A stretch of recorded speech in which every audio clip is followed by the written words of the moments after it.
nosso programa traz um tema bem atual e que precisa realmente ser debatido e, acima de tudo, praticado por todos nós.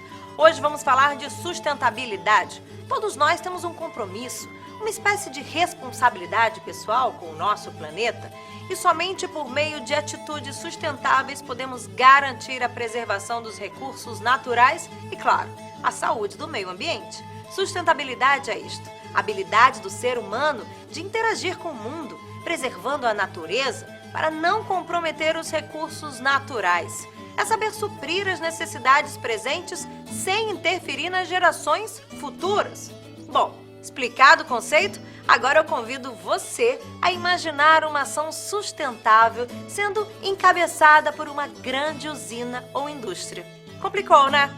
É que para muita gente os termos produção industrial e sustentabilidade não combinam.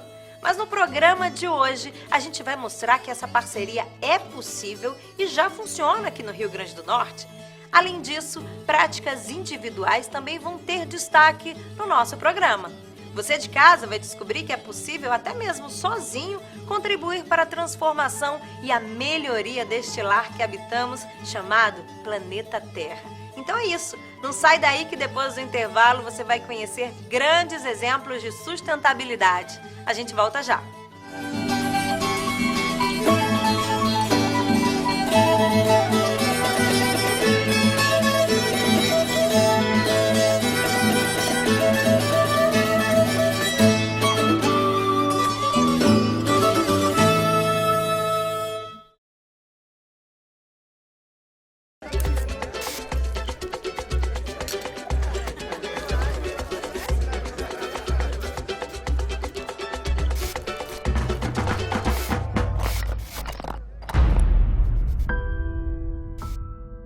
José tem 9 anos e tem sua infância destruída trabalhando em uma carvoaria. Isso precisa mudar. Trabalho infantil. Você não vê, mas existe.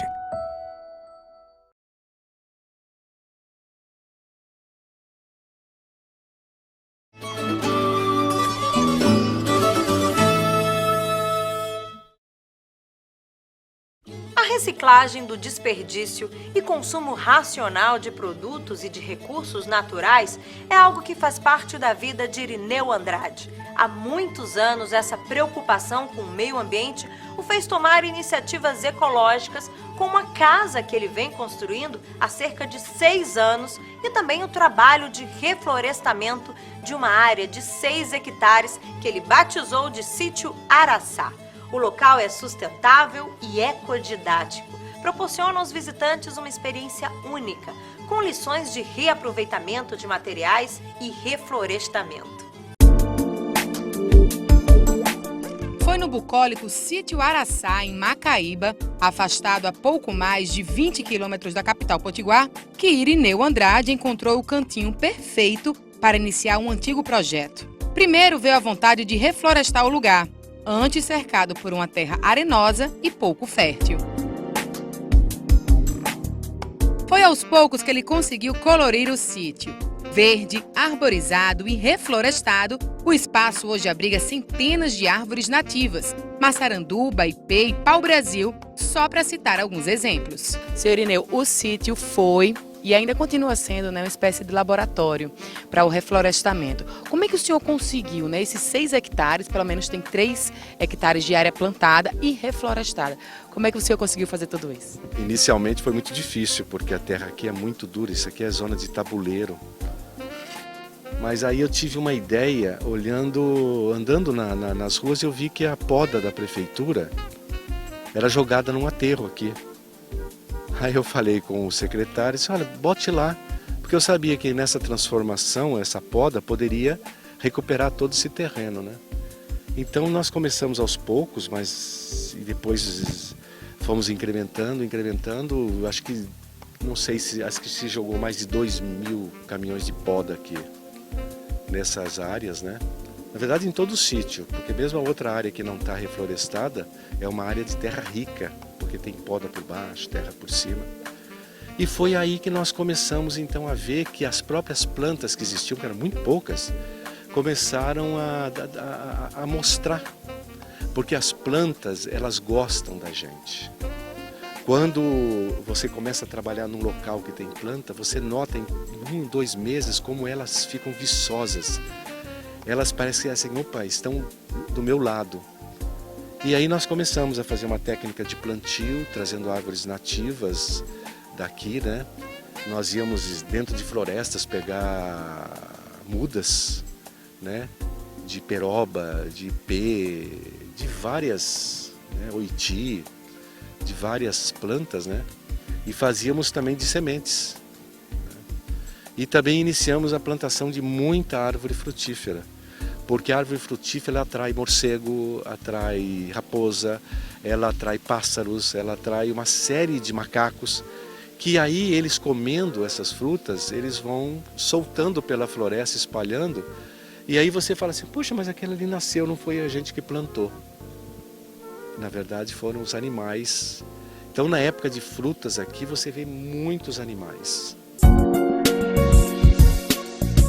O processo de reflorestamento é diferenciado e esse é mais um ponto extra para Irineu, que conseguiu diminuir a mortandade das mudas que plantava. Mais seguro, o método chamou a atenção dos professores da Escola Agrícola de Jundiaí. Periodicamente, o sítio recebe a visita de universitários, alunos e pequenos produtores agrícolas. E há um diferencial nessa técnica que você desenvolveu do reflorestamento. Quais são esses benefícios? Por que ela funciona melhor do que, de repente, outras técnicas? O grande problema que nós temos aqui é o clima, né? Agora, por exemplo, é um clima bom, né? Clima de chuva. Mas você passa aqui 6 meses sem água, sem cair água. A chuva não... Quando nós começamos, a gente plantava as mudas pequenas e dava um trabalho enorme para aguar. Aí nós pensamos, por que a gente não concentra tudo isso num canto onde tem a água mais fácil? E nós passamos a plantar, depois de desenvolvida a planta no saquinho, elas passaram para latas de 20 litros, né? De tinta, essas latas. E aí a gente mantém um viveiro fácil de aguar. Aí com 6 meses a 1 ano, elas já estão com um tamanho de 1 metro, 1,5 metro.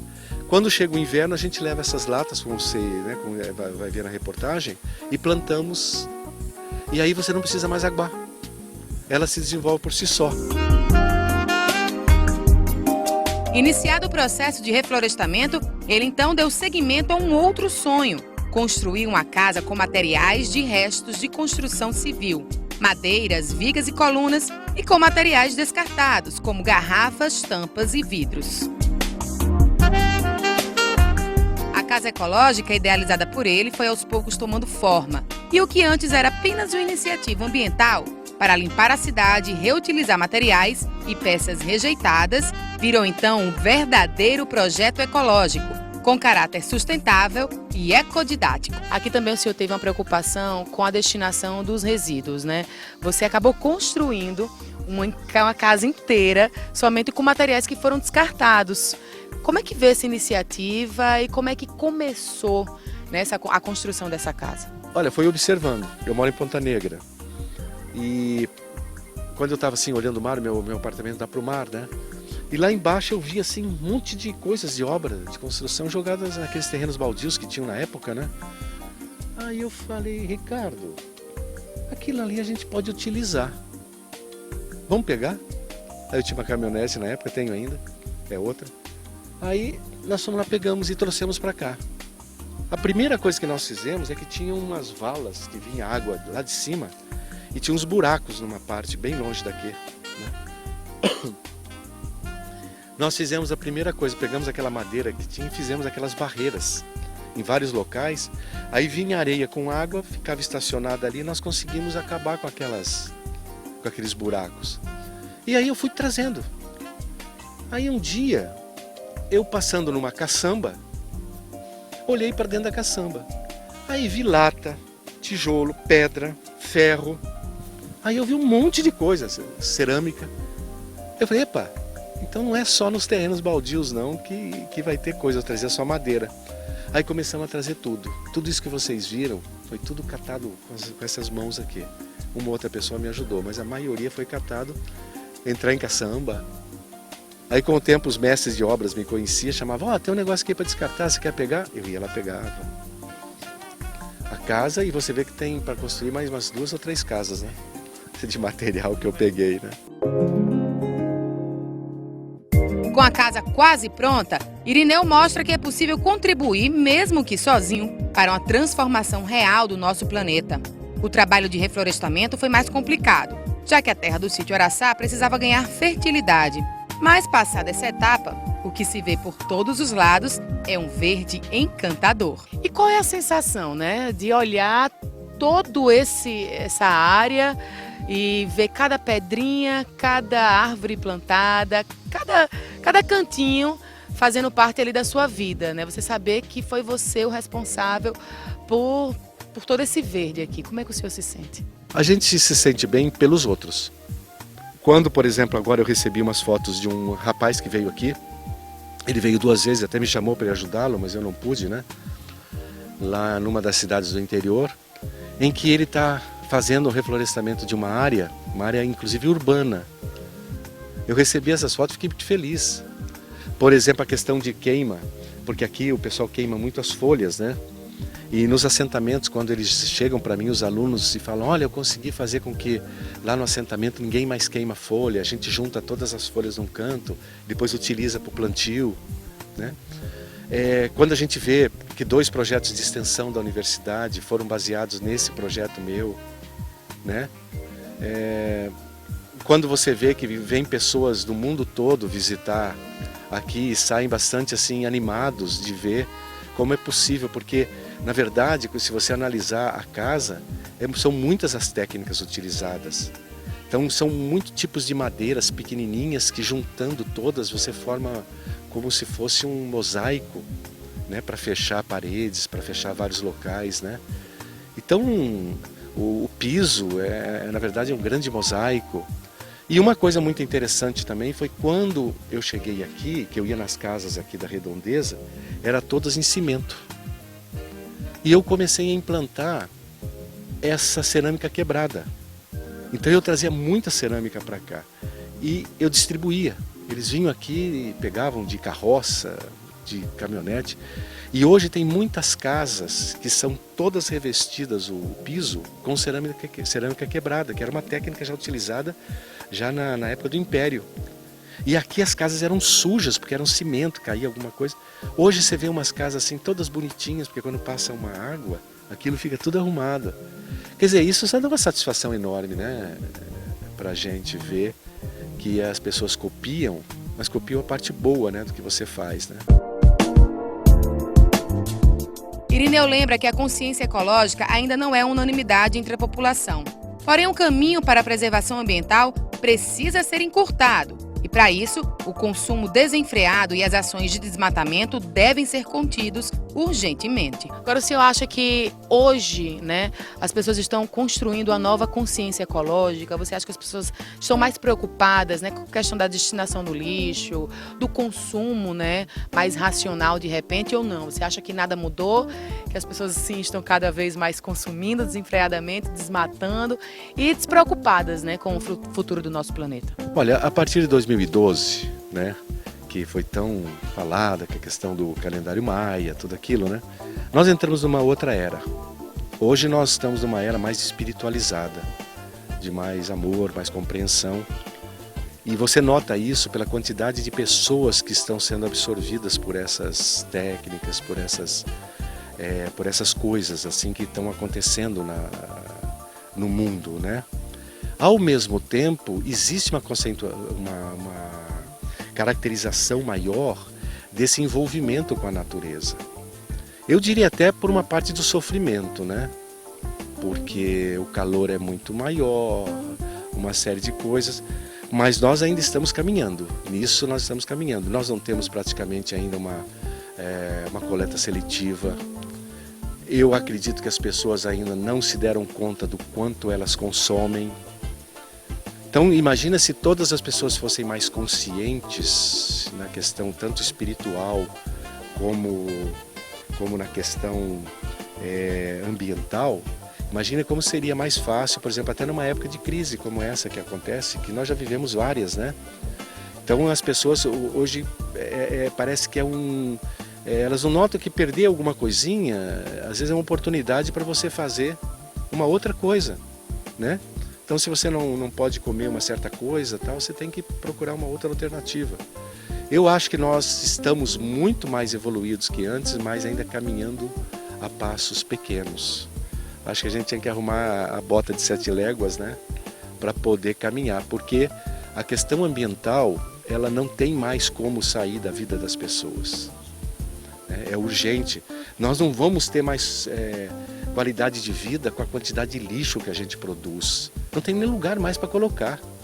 A gente sabe que aqui está esgotado e em outros países já se esgotaram os locais de colocação e aí eles ficam levando para outros países e para o mar. Então eu acho que nós vamos ter que melhorar nessa questão. No próximo bloco, você vai conhecer o importante trabalho da Usina Duarte, uma empresa comprometida com a reciclagem e com o reaproveitamento dos resíduos sólidos da construção civil. Até já!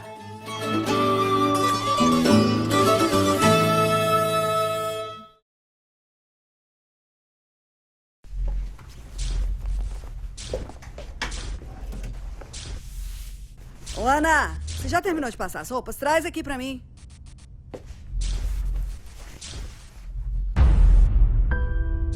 Ana tem 13 anos e teve sua infância destruída trabalhando como doméstica.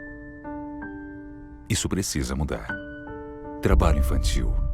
Você não vê, mas existe.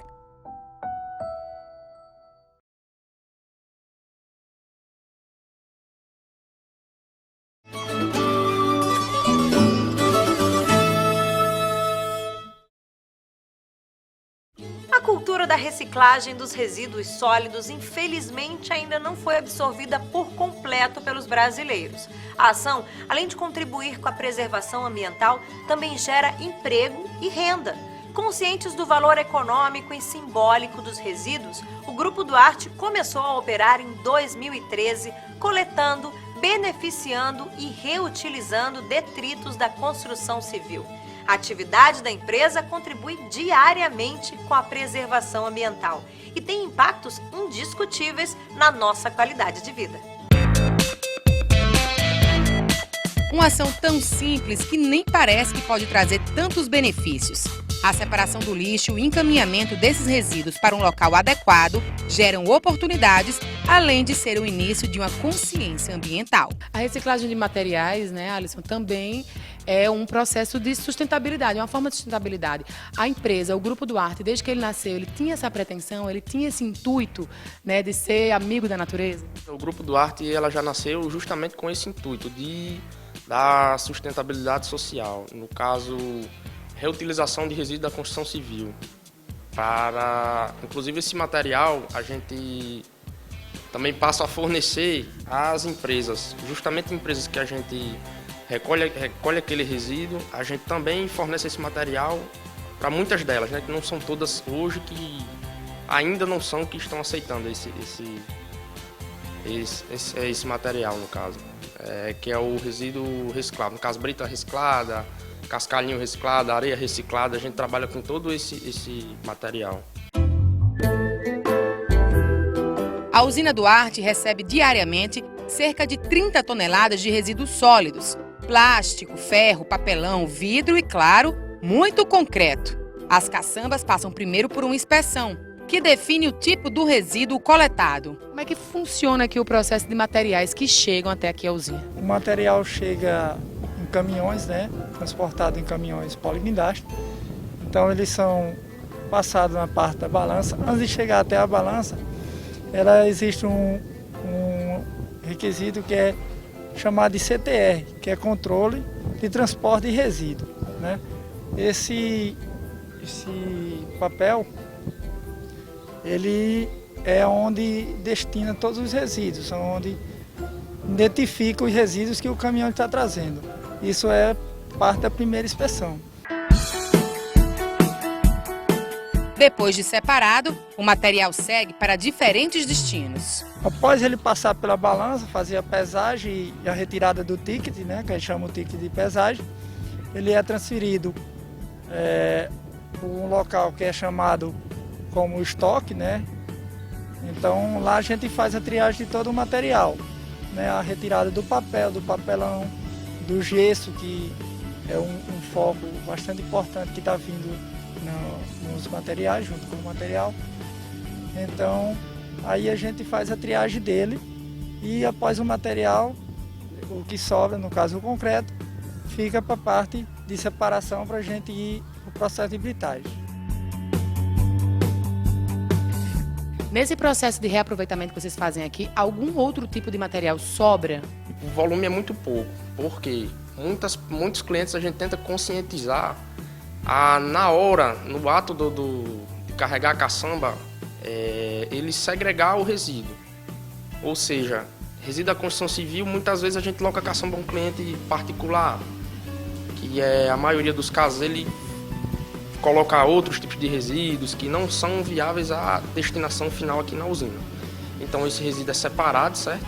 Ele é segregado e o que a gente não reutiliza, que é o resíduo orgânico, ou seja, o resíduo classe 2A, a gente destina ele ao aterro sanitário, certo? E o que a gente utiliza aqui, ele é passado por um processo de drenagem manual até chegar ao britador, onde ele é reutilizado, transformado em brita, em areia, em todo o material que eu tinha passado. Só o concreto fica na usina. Ele será reaproveitado para a fabricação de brita. Essa brita ela é utilizada aonde? Na construção civil, né? Serve hoje para diversas áreas da construção civil. No caso, para a parte de concreto, né? Ela tem uma especificação aí, já foi feito ensaios dela. Então ela tem uma especificação aí adquirida a 24 MPa. Então a gente pode fazer qualquer empreendimento que chegue a menos de 24 MPa. Enxergar a oportunidade no lixo foi uma visão empreendedora que garantiu à empresa um caráter socioambiental. Diretamente, cerca de 40 moradores do Baixio de Japecanga estão empregados. Esse processo de coleta, reutilização dos resíduos da construção civil é uma forma nova. A gente não vê muitas empresas por aí que realizam esse trabalho. Mas me diz o seguinte, há uma preocupação com o meio ambiente? É uma tendência que vocês notam hoje no mundo? Uma forma de preservar a natureza, exatamente. Hoje eu me pergunto o que seria, né, da sociedade e da construção civil se não fossem as usinas de reciclagem, né? Porque eu acho esse trabalho muito importante para o meio ambiente, enfim, para tudo, né? Porque onde ficaria esse entulho, né? Onde ficaria esse resíduo de construção? Eu mesmo até hoje eu me pergunto. A implantação da Política Nacional dos Resíduos Sólidos em 2010 beneficiou o desenvolvimento do negócio, já que as grandes empresas se viram obrigadas a cumprir a legislação. É fato que a separação, a reciclagem e o reaproveitamento de materiais ainda está longe de ser o ideal. Mas aqui no Rio Grande do Norte, já podemos contar com uma empresa amiga da natureza. Então a gente pode afirmar que o Grupo Duarte, a usina, é uma empresa ecologicamente correta, é uma empresa amiga da natureza. Justamente, preocupada com o meio ambiente. A gente tenta sempre conscientizar nossos clientes ao melhor possível, desde a segregação do resíduo, até a gente mostrar para eles o que é que está sendo feito do material deles, de para onde está indo, para eles terem aquela segurança de, um exemplo, a fiscalização vai chegar na minha obra e vem para o Grupo Duarte, dá uma ligada que a gente já providencia tudo, né? Desde licença ambiental, de tudo, em geral. No nosso último bloco, você vai conhecer uma outra empresa que também está fazendo bonito por aqui. Não sai daí que a gente volta já.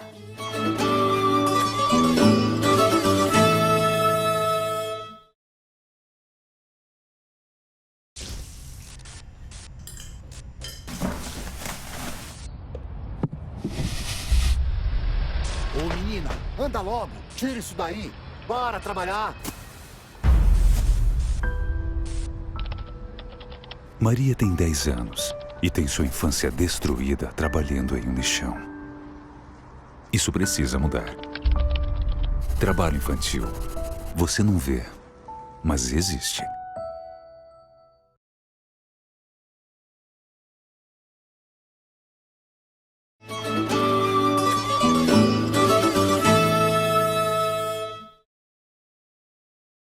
Desenvolver produtos e materiais sustentáveis, acredite, ainda não é tão lucrativo para as empresas.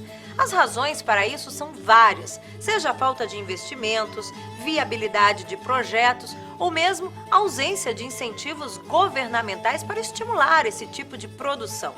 Mesmo assim, é possível encontrar algumas iniciativas de sucesso nessa área, como já mostramos no bloco anterior. Esse tipo de pensamento socioambiental está cada dia mais presente e outras empresas também assumem essa postura ecológica. Nesse nosso último bloco, você vai conhecer a RN Papel, uma fábrica comprometida com a reciclagem e reutilização do papel e do papelão. Conseguir capitalizar os resíduos sólidos, transformando-os novamente em matéria-prima e reutilizando na fabricação de novos materiais, como peças e equipamentos. Esse talvez seja o principal objetivo da indústria da sustentabilidade, uma conquista ainda um pouco longe de ser alcançada com excelência. Mas aos poucos, uma nova consciência ecológica vem sendo despertada na sociedade. A simples separação do lixo orgânico e seco já é um hábito dos brasileiros. Essa modesta ação ajuda diretamente na reciclagem, fabricação e reutilização do papel e do papelão. Emanuel, de onde vem a matéria-prima, né? O papelão que chega até aqui para a fabricação das caixas e dos tubos? Nós buscamos a matéria-prima nos supermercados, no meio ambiente de aparistas e catadores, que são pessoas que têm todo um ciclo. Vem o catador, o sucateiro, depois o aparista. O aparista é quem nos fornece a matéria-prima para nós gerar papel direto na indústria. Como é que funciona esse ciclo? O aparista é uma empresa que tem equipamentos, que desenvolve fardos, faz uma triagem com essa matéria-prima, separando o plástico, o cobre e selecionando o papelão, que é onde vai para a indústria de papel e celulose. E para onde vai, após o processo de reciclagem, após o processo todo de industrialização que vocês fazem aqui, para onde esse material ele é destinado? Na indústria de tecelagem, na indústria de caixas de papelão, na indústria de tubos. Algumas empresas como Esterbon, Guararapes, são quem seria o ponto final desses produtos. Isso é transformado em tubos, que é para a área de tecelagem, caixa de papelão, que é para embalar água, para embalar saneantes e derivados. A empresa começou a operar na década de 70 e desde o princípio manteve o foco nos benefícios socioambientais promovidos na ação da reciclagem. Claro que o ato da reciclagem do papel beneficia diretamente o meio ambiente. Para onde esse papel, para onde esse material ele iria caso não existissem fábricas, indústrias com esse perfil? Isso aí iria para os aterros sanitários, né? Deixaria de gerar recursos, né? Isso aí, nós retiramos diariamente a faixa de 30 e poucas toneladas dia, que todo esse material ia ter um destino aí sem remuneração, sem nada. No entanto, a partir do momento que a gente coleta esse material, gera recursos, né, para todo esse ciclo e dá continuidade a uma reciclagem e uma maneira de ser uma logística reversa. O que seria a logística reversa? Os supermercados têm centros distribuidores que fazem essa triagem com esse material, separando o plástico e os derivados e direcionando para a indústria para beneficiar, gerar matéria-prima para a indústria de papel e celulose. A empresa tem capacidade de produzir até 1 tonelada de papel por hora. Uma imensa quantidade de papel é recolhida para a reciclagem e reutilização desse material, deixando assim as ruas limpas e a paisagem bonita. Isso sem contar nas centenas de árvores que são preservadas. O que significa a função de papeleiro? O papeleiro ele tem a função de, tecnicamente, de desenvolver receitas de papel, produção e acabamento do papel como produto final, né? Na fábrica, até mesmo o desperdício da produção é reaproveitado. Em linhas gerais, João, você que é o responsável pela fabricação do papel, como é que funciona esse processo, né, de reciclagem? A reciclagem, na verdade, é o processo de obtenção da fibra através de todo o material que é coletado na rua, que é transformado em produto novamente, né? Você deixa de cortar milhões de árvores, né, para obter a celulose, então você aproveita todo o material reciclado de uma forma geral, transforma em fibra celulósica, que vai ser transformado em papel para posteriormente transformar em produto, né, como caixas e todo tipo de embalagem, né?